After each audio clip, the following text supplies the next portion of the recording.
नमस्ते बच्चों। तो आज जो अपन स्टार्ट करने वाले हैं वो अपन स्टार्ट करने वाले हैं एवोल्यूशन।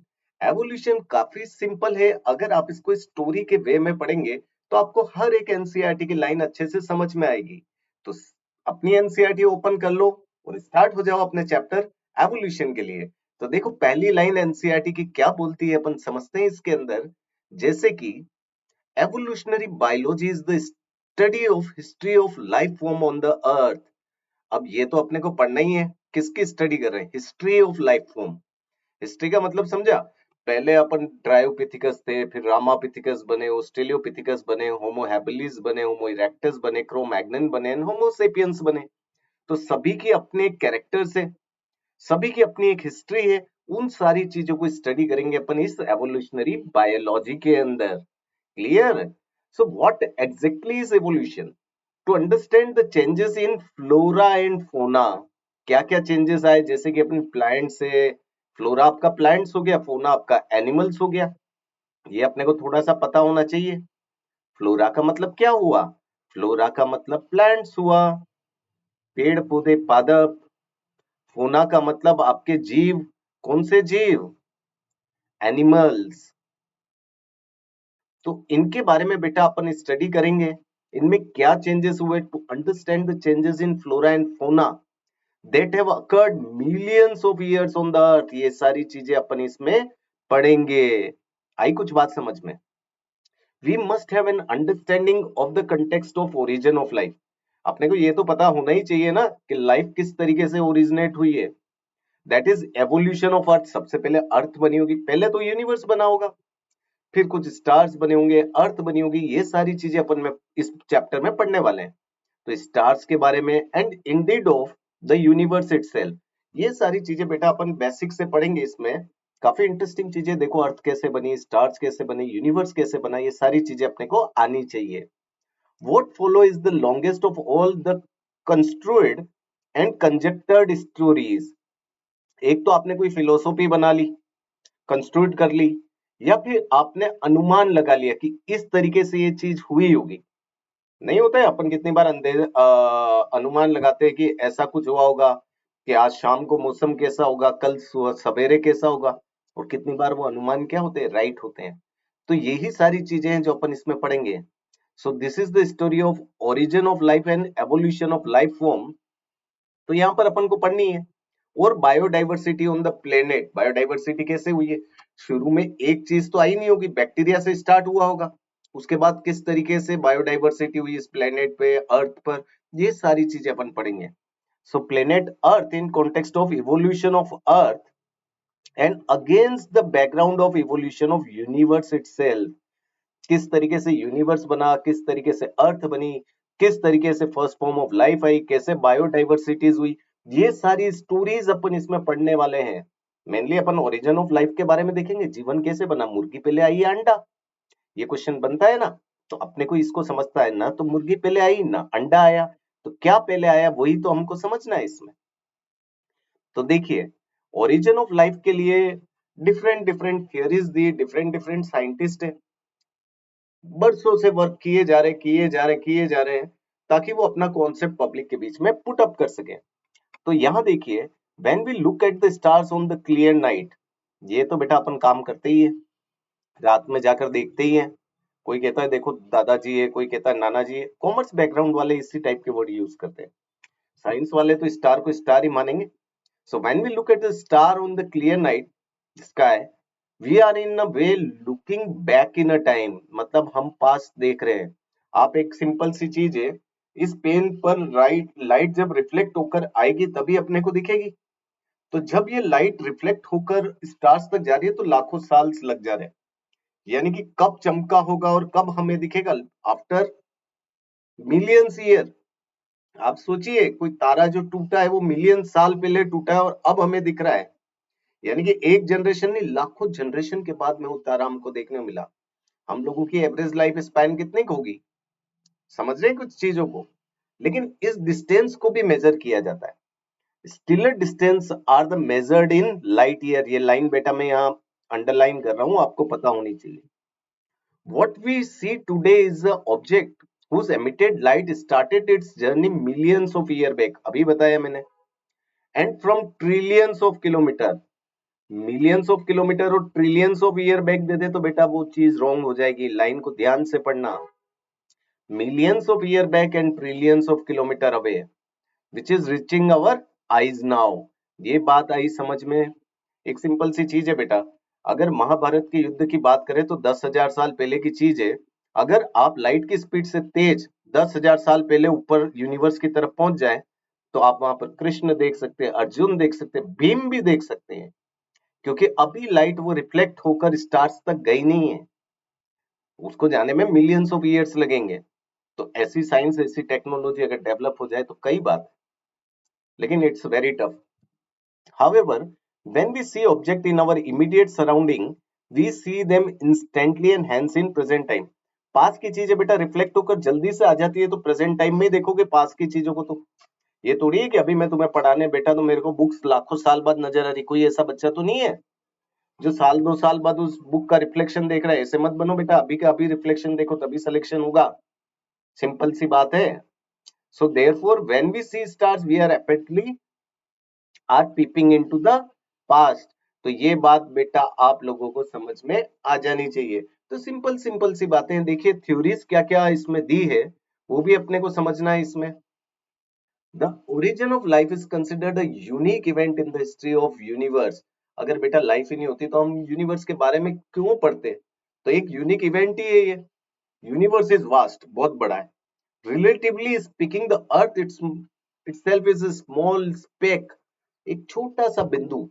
अर्थ को आप क्या करें, एक छोटा सा बिंदु इस यूनिवर्स का जिसमें अपन रह रहे हैं, और उसकी भी एक छोटी सी जगह पर अपन रह रहे हैं, और अपन उस छोटी जगह के भी छोटे प्राणी हैं। तो सोचिए आप यूनिवर्स क्या है।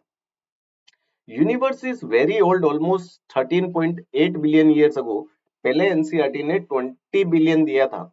एनसीईआरटी ने यहाँ पर कुछ चेंजेस किए हैं तो आपको याद रखना चाहिए। Clear? Huge cluster of galaxies comprises the universe. एक गैलेक्सी नहीं, हमारी गैलेक्सी मिल्की वे है, लेकिन यहाँ पर बहुत क्लस्टर ऑफ गैलेक्सीज है इस यूनिवर्स में। सोचिए आप लोग कितनी गैलेक्सीज हैं। गैलेक्सीज में क्या होगा?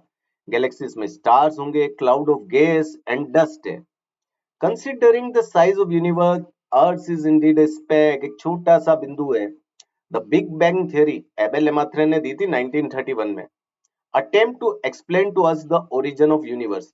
तो इस थ्योरी के अनुसार अपने को यूनिवर्स के बारे में कुछ पता चला था। कौन सी थ्योरी है बेटा? वो बिग बैंग थ्योरी।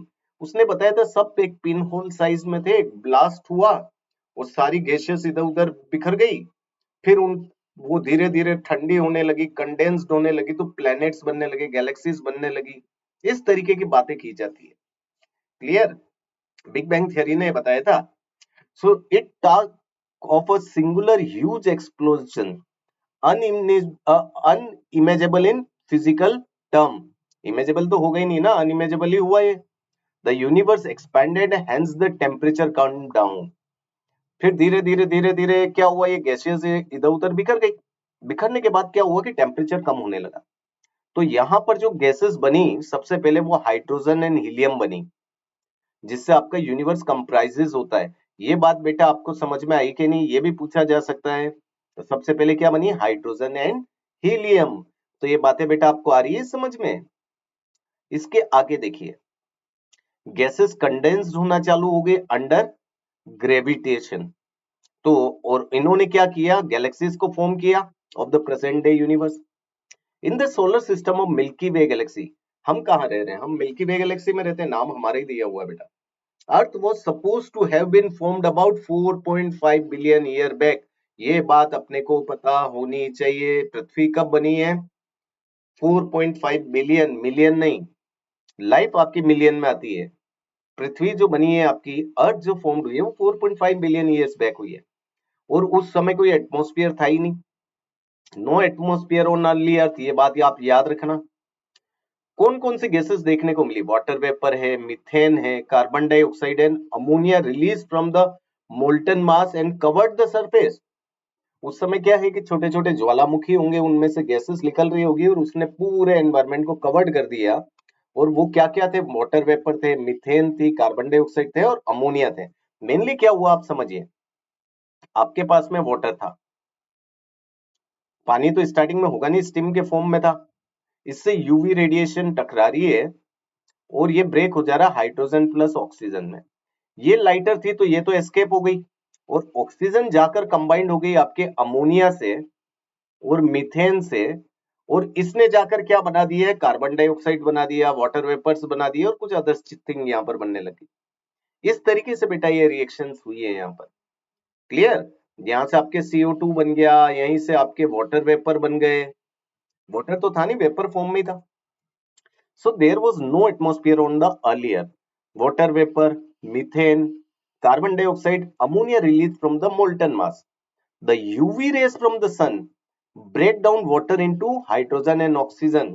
जो अभी मैंने बताया आपको, UV rays टकराई, वाटर को ब्रेक डाउन कर दिया, hydrogen and oxygen. The lighter hydrogen escape, चला गया, oxygen combined with ammonia and methane to form water, carbon dioxide and others. तो इनिशियल यही चीजें बनी है आपके, देखिए वाटर वेपर्स बने, CO2 बना, आपके पास में मीथेन थी, आपके पास में अमोनिया थे, इन सब के क्लाउड्स बनने लगे। और धीरे धीरे पृथ्वी पर रहने के लिए हमको सबसे ज्यादा जरूरत किसकी है, ओजोन की। The ozone layer was formed, यानी कि अब लाइफ जो होगी बेटा पानी से चली आएगी लैंड की तरफ, क्योंकि यहां पर आपको प्रोटेक्टिव लेयर मिल गई जिसका नाम है ozone layer. As it cooled the water fell as rain, मतलब भाप बन रही और रेन हो रही, क्लाउड्स बन रहे हैं ना इनके, मीथेन अमोनिया और इन सब चीजों के। तो जैसे ही रेन होती वापस उन खड्डों में भरती, वापस उड़ जाती, ऐसे हजारों साल तक बेटा ये प्रक्रियाएं चलती रही। चलने की वजह से वहां पर क्या फॉर्म्ड हो गए, ओशियन बनने लग गए। और ओशियन बनने लगे तो ये पानी क्या है, मीथेन है, अमोनिया है, वाटर वेपर है, ये पानी के अंदर है, तो ये कंबाइंड कर रहे हैं, और इनके कॉम्बिनेशन की वजह से फर्स्ट फॉर्म ऑफ लाइफ इस दुनिया में आई है। कुछ आ रही है बात समझ में? तो समझिए, water vapour fell as rain to fill all the depression and forms ocean. तो वो जितने भी खड्डे थे आज महासागर कहलाते हैं, हिंद महासागर, प्रशांत महासागर, बहुत सारे महासागर। Clear? So life appeared 500 million after the formation of earth, ये बात याद रखना।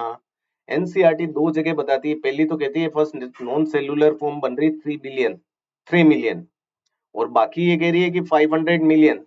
तो ये थोड़ी सी चीजें, मतलब 3 बिलियन एंड 500 मिलियन, बिलियन में अपने को थोड़ा सा अंतर आपको समझ में आना चाहिए। Is it clear? सेम चीजें लिख रही है बेटा, यहाँ पर कह रही है कि वो 500 मिलियंस के बाद में आपकी लाइफ बनी है। क्लियर? मतलब बिलियन नहीं, मिलियन के अंदर आपकी लाइफ बनी है, तो ये आपको पता होना चाहिए। 500 मिलियन यानी कि 4 बिलियन ईयर बैक। अब ये कहता है कि did life come from outer space, ये भी सोचने की बात है।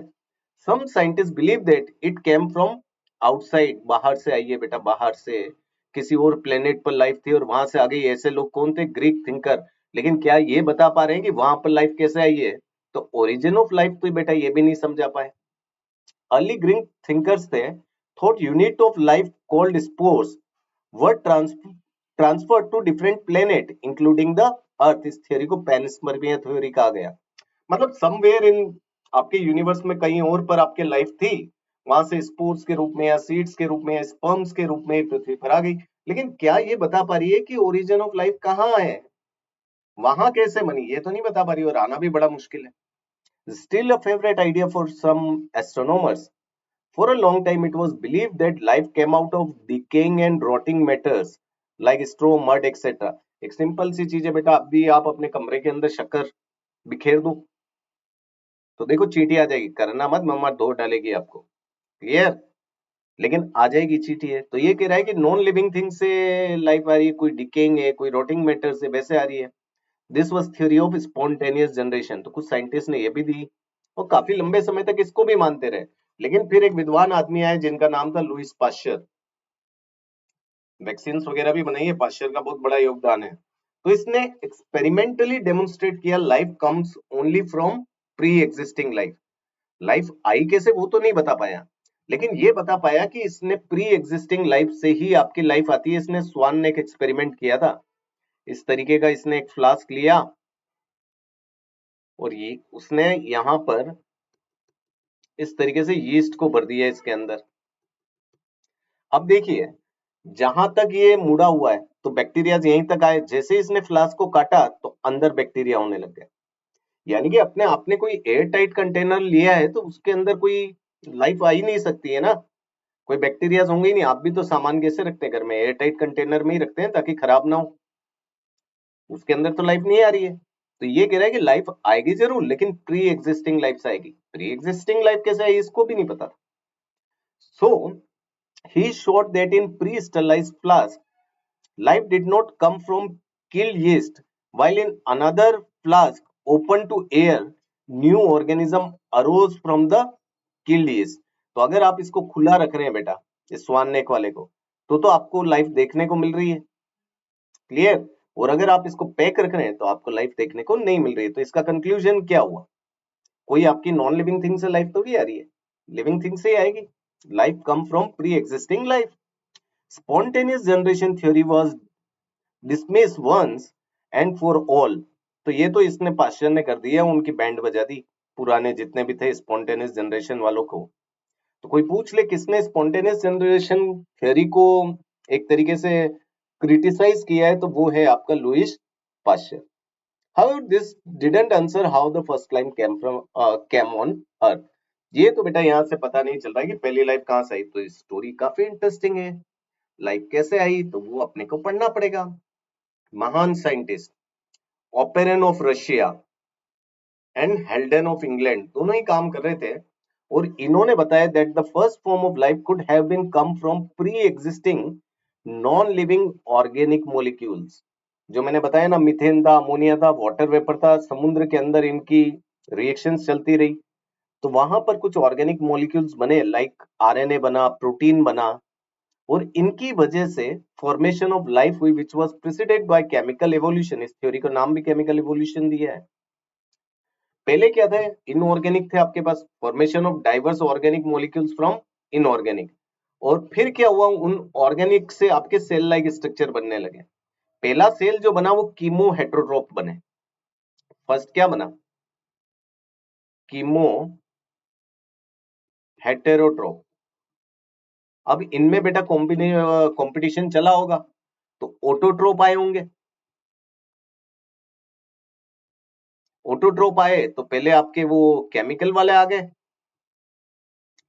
और फिर आपके फोटो ऑटोट्रोप आने लगे और ऑक्सीजनिक आने लगे।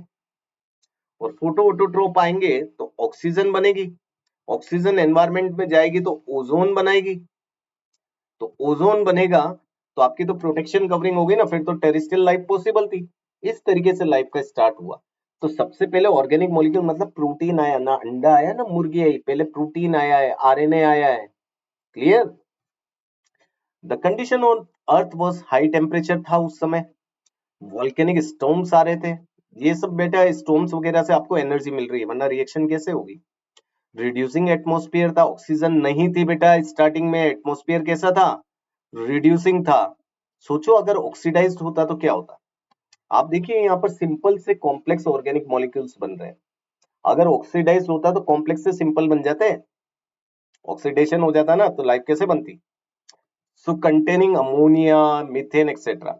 इस बात को देखो, कोई भी मान लिया चलो यार, ओपेरन और हेल्डन साहब ने बहुत अच्छी बात कही, लेकिन आप जब तक इसको एक्सपेरिमेंटली प्रूफ नहीं कर देते इन चीजों को, तब तक आप इन चीजों को कैसे मान लेंगे। तो 53 में, टाइम भी याद रखना, अमेरिकन साइंटिस्ट है एस एल मिलर, रशियन कौन था, ओपेरिन, इंग्लैंड से कौन था, हेल्डन। दोनों ने क्या बताया कि लाइफ कहां से आ रही है, कुछ ऑर्गेनिक मॉलिक्यूल से आ रही है, नॉन लिविंग ऑर्गेनिक मॉलिक्यूल से। वहां से आपके सेल लाइक स्ट्रक्चर बने होंगे, कोसर वेट्स नाम दिया गया था। डिटेल लेक्चर अपन डिफरेंट वीडियोस में पढ़ेंगे, अभी अपन केवल रैपिड रिवीजन के बारे में पढ़ रहे हैं। तो चीजों को समझिए आप, एनसीईआरटी क्या कहना चाहती है। एनसीईआरटी कहती है कि 53 के अंदर एसएल मिलर था, अमेरिकन साइंटिस्ट, उसने वैसी ही कंडीशन क्रिएट की।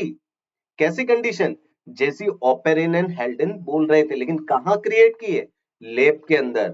सो he created electric discharge in a close flask. उस समय बेटा एनर्जी, बिजली कड़क रही होगी, स्टॉर्म्स आ रहे थे, तो इसने इलेक्ट्रिकल डिस्चार्ज लगा लिए, containing methane, hydrogen, ammonia and water vapour eight 800 degree centigrade. कितना खतरनाक टेम्परेचर था, आग ही आग बरस रही थी। फिर उसने क्या ऑब्जर्व किया, इसने देखा कि अमीनो एसिड बनते हैं, इनकी रिएक्शन होती है तो अमीनो एसिड बनते हैं, और पेरेन हेल्डन गलत नहीं थे। So in similar experiments other observe, ऐसे ही कुछ एक्सपेरिमेंट दूसरे साइंटिस्ट ने भी किया, चलो यार तुम करते हो तो मैं भी करता हूँ, तुम इडली बना रहे हो तो मैं भी बनाता हूँ, क्या बनता है देखते हैं, मैं डोसे की तरह बना देता हूँ। तो ऐसे ही ये एक्सपेरिमेंट कर रहे थे कि ये सब चीजों से क्या होगा, तो उन्होंने देखा शुगर बनी है, कुछ नाइट्रोजन बेसेस भी बने हैं, पिगमेंट्स बने हैं, फैट्स बने हैं, यानी आरएनए बना है। और आरएनए बना है तो बेटा आपका डाइवर्सिफिकेशन होगा, वेरिएशन होगा। तो ये सारी चीजें बन रही थी, समुद्र के अंदर लाइफ है ये सबसे पहले, ये भी बात याद रखना। एनालिसिस ऑफ मेटेरॉइड्स, आप देखते हैं ना उल्का पिंड आकर कभी कभी टकरा जाते हैं। Content also revealed similar compounds indicating the similar process are occurring elsewhere in the space।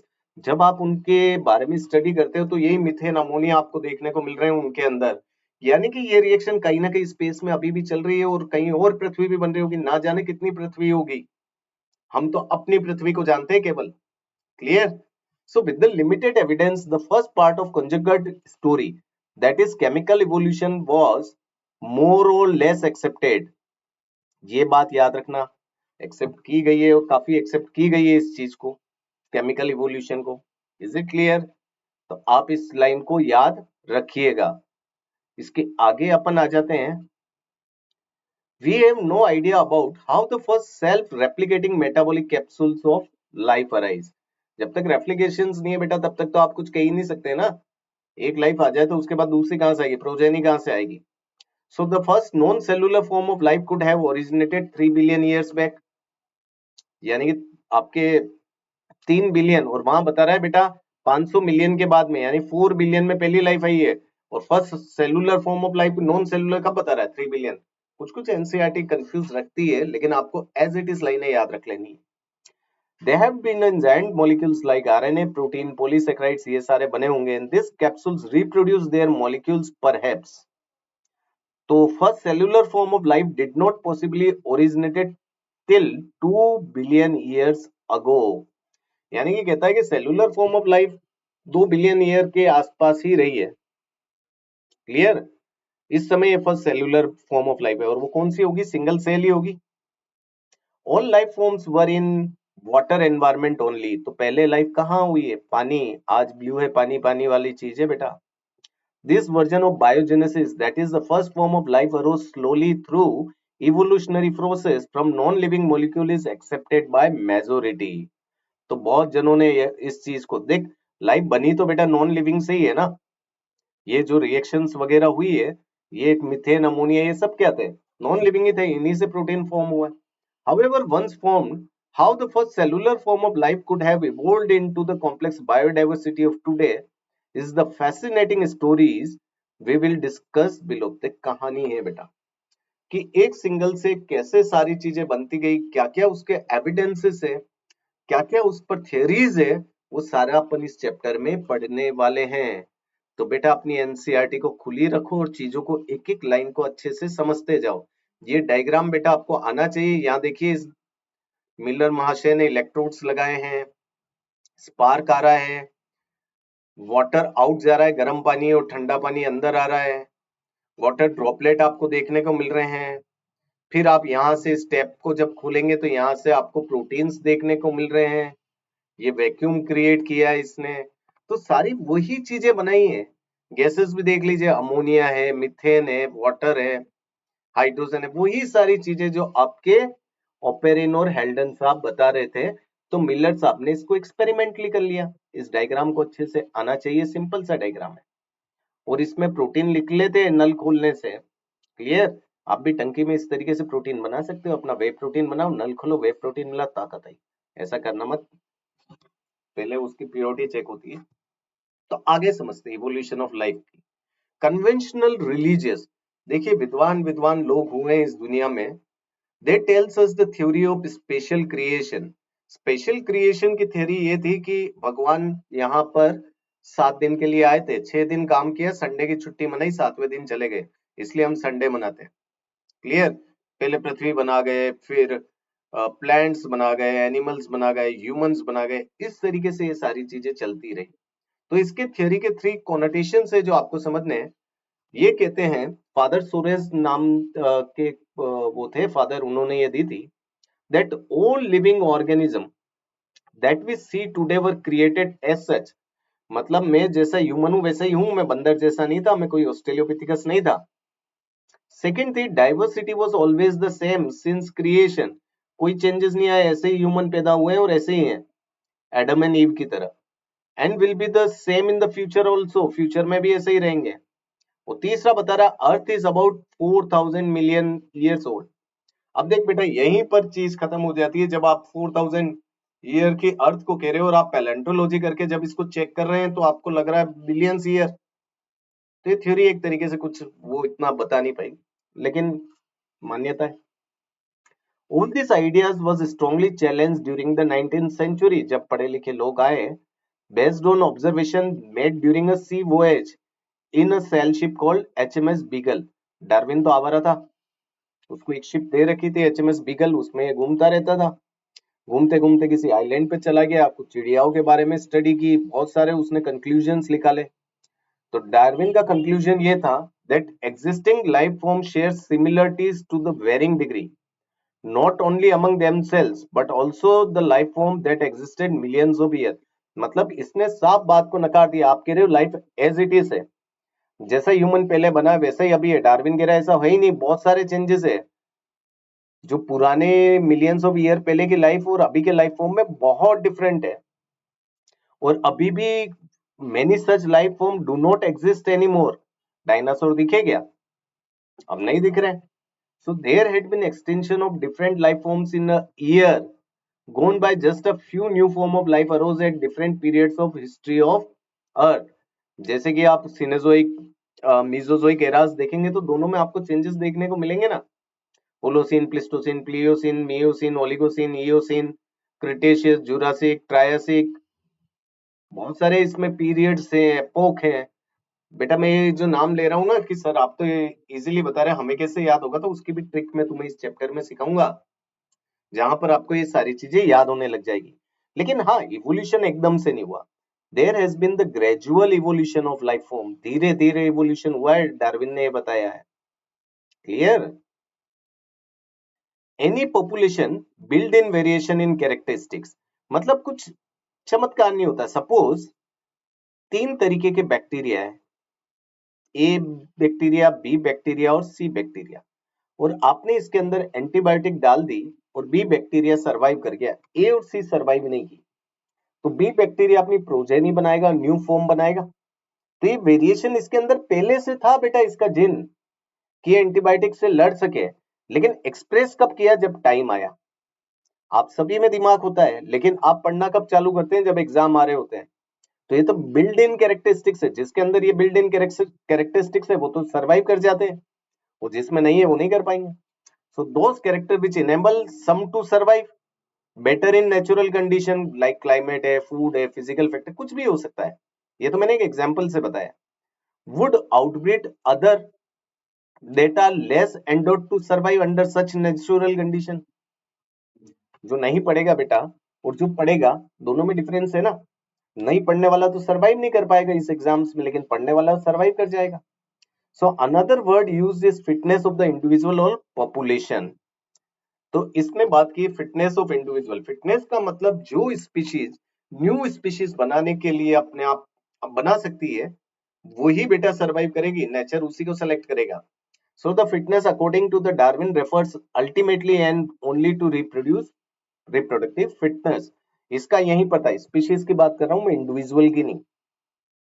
Individual हो सकते हैं इनफर्टाइल हो, लेकिन यह ध्यान रखना, आप इंडिविजुअल आ जाए तो आप उसको रॉन्ग कर देना। रिप्रोडक्टिव फिटनेस इज ऑलवेज एक कम्युनिटी की फिटनेस है, पॉपुलेशन की फिटनेस है, स्पीशीज की फिटनेस है। Hence those who are better fit in environment live more progeny, बहुत सारे बच्चे होंगे। This therefore will survival more and hence are selected by nature। So he called it natural selection and implied it as a mechanism of evolution। तो उसने क्या बताया इसको? Natural fitness, जो सेलेक्ट हुए वही तो इवोल्व करेंगे। वैसे ही एक और बेटा महान आदमी थे, अल्फ्रेड वेलस, नेचुरलिस्ट थे ये, और ये मलाय आर्चिपेलागो, दूध की मलाई नहीं, मलाया आर्चिपेलागो एक आइलैंड है। जैसे कि वो गैलापागोस गया था ना, वैसे ये मलाया आर्चिपेलागो इंडोनेशिया में had also come to the similar conclusion around the same time। Same उधर डार्विन काम कर रहा है, इधर आपका अल्फ्रेड वेलेस काम कर रहा है, और इसने भी नेचुरल सिलेक्शन को प्रणाम किया कि नेचर की जो बेस्ट अडेप्टेड होगा उसी को सेलेक्ट करेगा। So in due course of time, apparently new types of organisms are recognized। All the existing life forms share similarities and share common ancestor। तो यही बताते हैं कि सभी के एक पिता है, उनसे सारी चीजें बनती जा रही है, ऐसे ऐसे एक लीनिएज बनता जा रहा है, तो हम सभी के कॉमन एंसेस्टर हैं। So all the existing life forms share similarities and share common ancestor। However, these ancestors were present at the different period in the history of the earth। जरूरी थोड़ी है कोई किस समय रहा होगा, कोई किस समय, तो इपोक, पीरियड और एराज होते हैं जिससे अपन इसको पढ़ते हैं। यहाँ बेटा बहुत अच्छी लाइन लिखी है, the geological history of earth closely crow related with the biological history of earth. जैसे कि जियोलॉजिकल हिस्ट्री में जुरासिक की जैसे ही बात करूंगा, तो बायोलॉजिकल हिस्ट्री में मैं डायनासोर की बात करूंगा, तो दे आर क्लोजली रिलेटेड। इस एरा में ये चीज थी, इस एरा में ये चीज थी।